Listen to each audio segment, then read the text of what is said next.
There's a paradox happening in America in 2025.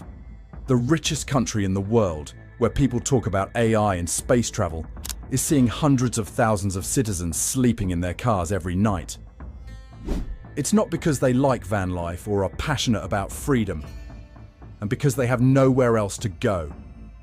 A federal report shows that homelessness increased by 18% in just 1 year, and most of the increase came from people who still have jobs, still pay taxes, still try to hold on to the American dream.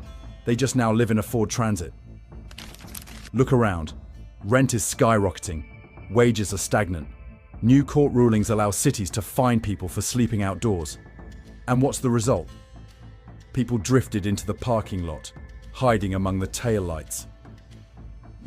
The question is no longer how many people are living in the car, but rather, why would a wealthy nation allow that to become the new normal? Today, we'll break down 5 reasons why living in your car could be the new symbol of the American crisis in 2025. You know, in 2025, renting a 1-bedroom apartment in Los Angeles will cost nearly $2,800 per month. In New York, over $4,000, the equivalent of the monthly price of a used Ford Focus. And the national average salary?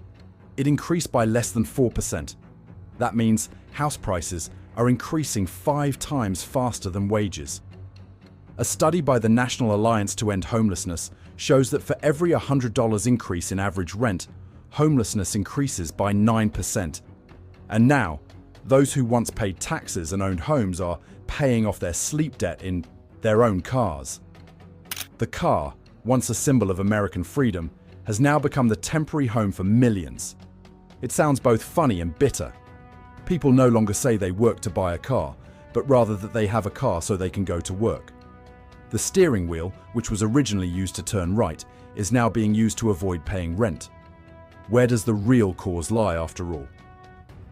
Because when housing costs become a race that wages can't keep up with, middle-aged workers who were once stable suddenly find themselves drifting off the map of stability.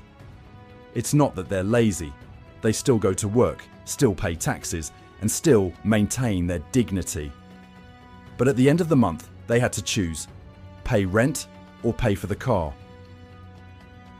A man in the Bay Area recounted, "I used to live with 2 roommates. When the rent increased by $300, I left. The old van is now home. At least the landlord can't kick me out of the parking lot." The issue is even more concerning when this isn't just the story of a few individuals.